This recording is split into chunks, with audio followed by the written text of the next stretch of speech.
What's going on, guys? Supersavage789 here, bringing you guys in a video. Today we're doing What If Minato was in Kirigakure Part 7. In the last part, we covered how the main tuning exams fight went, with some intriguing matchups. Go watch that part if you want to know what happened in those fights. Ultimately, it ended up with Gaara and his siblings fleeing, as well as Konoha Crush starting, which is where we'll pick up from. Up in the stands, Fugaku and Maid begin to watch in a panic as everyone in the stands begins to be hit by genjutsu, with only those capable able to break free. They don't notice the Kazekage showing any emotion, however. As they look over, they watch as snakes emerge from his hands, barely missing their throats. Orochimaru would remove his disguise as he remarks how good it feels to be back in the Leaf. After what Orochimaru did to his son, Fugaku would be enraged and immediately activates his Sharingan, telling the serpent that he'll kill him for what he did. That makes Orochimaru smile as he welcomes the challenge. Mei would remark that she too isn't exactly happy with the current affairs, and she tells Orochimaru he's too old for her taste. So Mei and Fugaku would begin to fight against Orochimaru, with the Sound 4 placing a barrier around them. Down in the stands, Sasuke won't pursue Gaara, but instead leaps into the stands to regroup with his sensei. Shisui realizes what needs to be done, and would assess the situation in an instant. He'd begin to rush around, awakening Kiba, Shikamaru, and Naruto, telling Sasuke to go with them as a 4-man team. He and Sakura will focus on making sure the civilians are okay. They don't have time to argue, and so they rush away. Shino would also begin to go after them as he fades into the background. Dosu would also notice them all moving, including Sasuke, and begin to track them from afar, using the sound amplifier to follow them. In the Leaf, Orochimaru's summons and Sound Ninja would be causing chaos, as you can imagine. Here, though, someone else would be present. Orochimaru never left the Akatsuki, so his partner would be present. Unfortunately for the Leaf, it holds a lot of renowned shinobi who take a very good price in their head. While Orochimaru has his fun, Kakuzu will have his. As he walks through the Leaf Village, killing any fodder that attacks him, he'd end up locating someone protecting as many kids as possible. Sarutobi Hiruzen. His head should price quite nicely. Kakuzu would sneak around to get into an optimal position and waits for Hiruzen to let his guard down. When he does, Kakuzu extends his arm quickly to grab the Sandaime's throat and crush it. Hiruzen would react quickly, flipping around with a kunai to make his opponent's hand recoil. Kakuzu leaps into the room and greets Hiruzen, who'd remain on guard, staring at his opponent. When Kakuzu reveals his intention, Hiruzen shouts for Iruka to get the kids out of there. As he goes to do so, Kakuzu reveals that he set explosive tags around to stop anyone leaving. If the kids leave, they'll die. Having these kids hostage will be key, and Kakuzu killing Hiruzen. The duo begin fighting, but it'd be one-sided in Kakuzu's favor.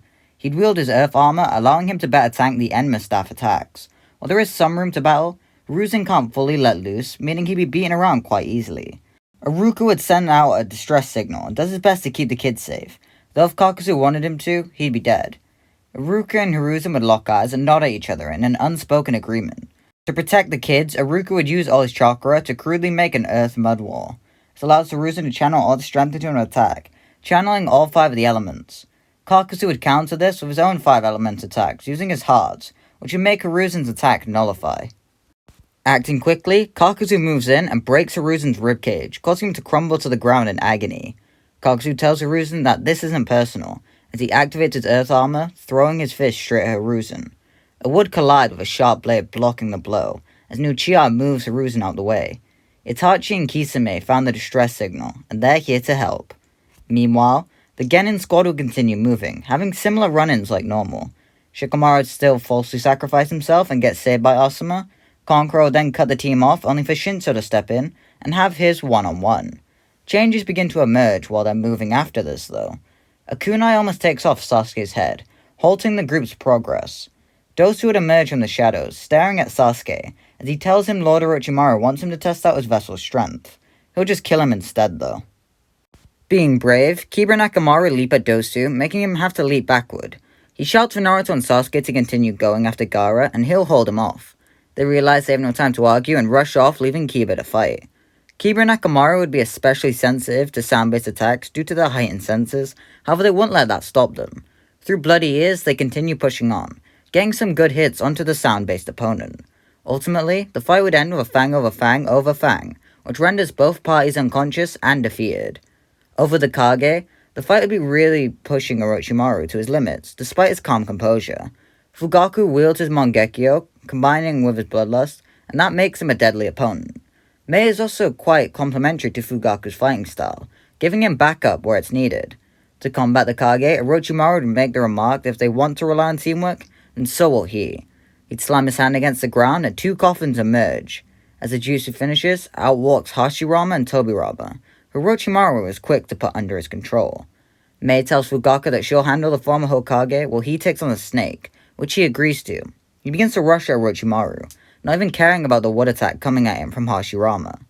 Acting quickly, Mei leaps in the way and uses a lava release melting jutsu to burn it away.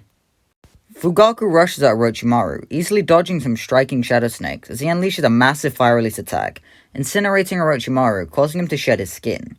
Fugaku asks Orochimaru why he's so twisted he chooses to manipulate children. Orochimaru laughs, stating how they're the most easiest. Fugaku and Orochimaru then begin to envelop in chakra, leading to Orochimaru summoning Manda and Fugaku awakening his Susanoo. Back with Itachi and Kisame, the duo would begin to fight with Kakuzu. Despite never meeting before, the duo's fighting style perfectly complement one another, with Kisame ruthlessly attacking and Itachi hanging back to assess and attack where needed.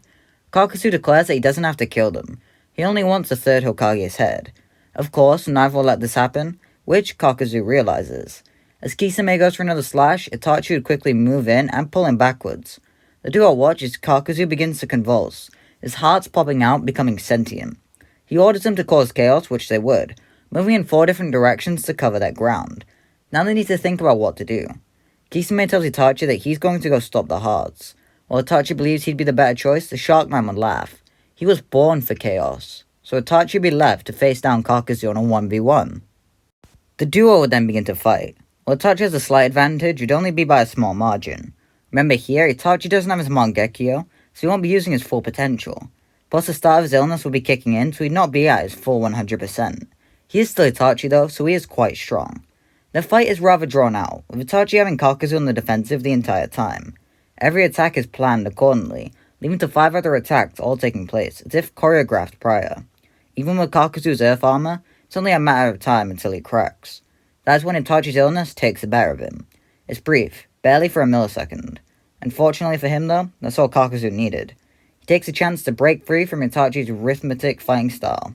He darts backwards, grabbing the injured Hiruzen as a hostage. Hiruzen attempts to make a hand sign, but Kakuzu simply fractured his fingers. Itachi apologizes to Lord Third, who tells him to pay no attention to him. He needs to take out Kakuzu now. Kakuzu tells Itachi that he should listen to his elders. He might live longer.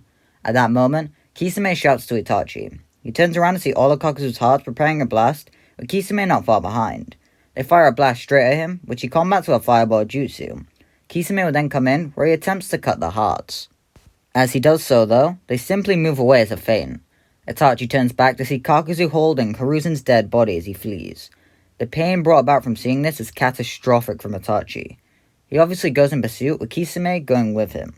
The hearts simply cut off their path though, firing blasts around the leaf. Kisame tells Itachi that they probably could catch Kakuzu at this rate, but his village will take substantial damage. Since it's his village they're protecting, it's Itachi's call. It leaves Itachi thinking, his turmoil even more intense. Meanwhile, Naruto and Sasuke would catch up to Gaara and begin to fight against him. Despite his transformation, Gaara would be getting beaten up by the tag team. Using every trick in their arsenal, Naruto and Sasuke would be able to maneuver around Gaara and get some good blows on him. This would drive Gaara insane, more insane than he was before. His rage and hatred and bloodlust would all combine, leading to Gaara letting out a deafening scream. He swept up in sand, becoming Shukaku like cannon. His sand attacks would be rather violent, worrying the duo as they question what they can do now.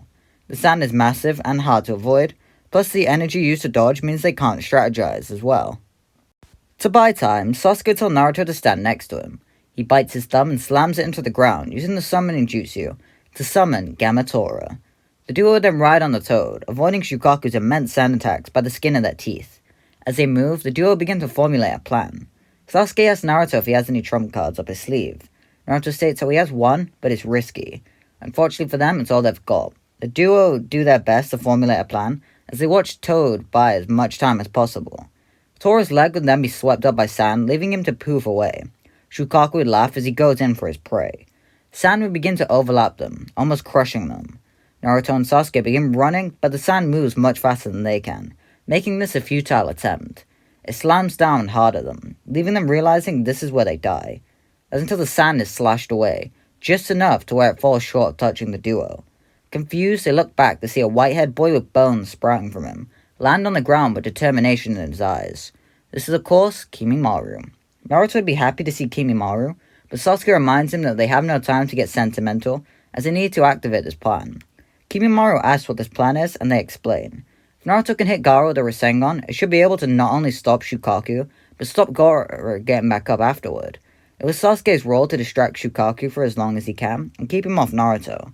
Kimimaru tells Sasuke to stick close to Naruto as he'll serve as a distraction. Naruto tells his teammate not to be dumb. He can't compare to Shukaku. Work with Sasuke. Kimimaru reassures him, though, that he shouldn't be worried. He'd be a pretty useless tool if he couldn't do anything. All his bones sprout from his body as he rushes at Shukaku, beginning to slash the sand as he throws ninja tools at the beast, annoying it and distracting it.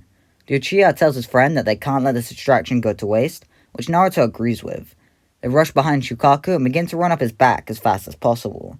It's difficult to knead the chakra for the Rasengan while running, making Naruto falter as he moves. Sasuke just tells him to focus. There's no point in trying to rush it. Knowing he's right, Naruto begins to calm down and take care as he moves. Kimimaru would be beginning to struggle against Shukaku despite his strength. His illness would be causing him even more issues, eating away at him as he sways and slashes. Despite his body bleeding and his vision blurring, Kimimaru knows he can't give up. He didn't come all this way just to fall now. Without even knowing it, the curse mark covers him, causing his body to lock up even more. He lets out a scream as he tries to move, wanting not to fail. He barely manages to jump in the air, leaving him open for an attack. Naruto sees Kimimaru covered in sand as he watches Shukaku slowly crush him, laughing maniacally. His body is covered in a light blue aura as his eyes change color, his demeanor changing instantly. He shouts for Kimimaru, but Sasuke tells him not to worry, leaping toward him to save him.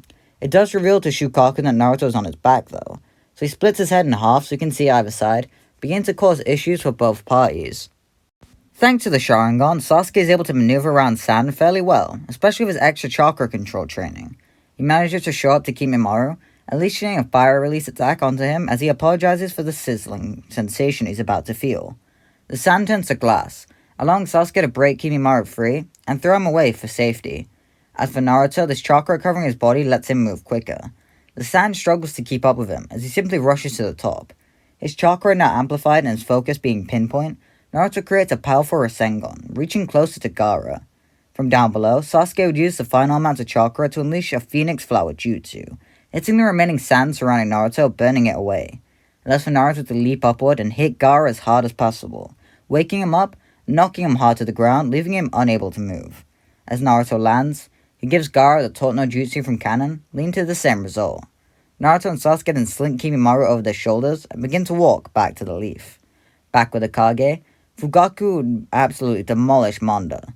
I think it's a fair assumption to say that Fugaku has a Matarasu, due to Itachi and Sasuke both sharing that ability. So we'll say he has it here, since we don't know what Mangekyo abilities he does have. Using the most overpowered fire jutsu combined with Susanoo, leads to Fugaku easily killing the giant snake summon. Orochimaru would be surrounded by flames, leaving him staring at Fugaku as he slowly sinks into the flames. He tells Fugaku that he's not surprised Wicked Eye is so powerful. Next time they meet, they'll be on an equal playing field. Then uses that weird teleportation technique, sinking away into the ground as if he was emerging back into hell. As for the Edo Tensei, Mei would be at her wit's end, but would be keeping her composure. It isn't until Fugaku comes over to her aid that she is able to actually do something though. Using Lava Release, Mei is able to seal away the Kage and keep them contained for as long as possible. She would have to continue doing this, going all out every time Hashirama or Tobirama attempt to escape. So Fugaku would realize what needs to be done.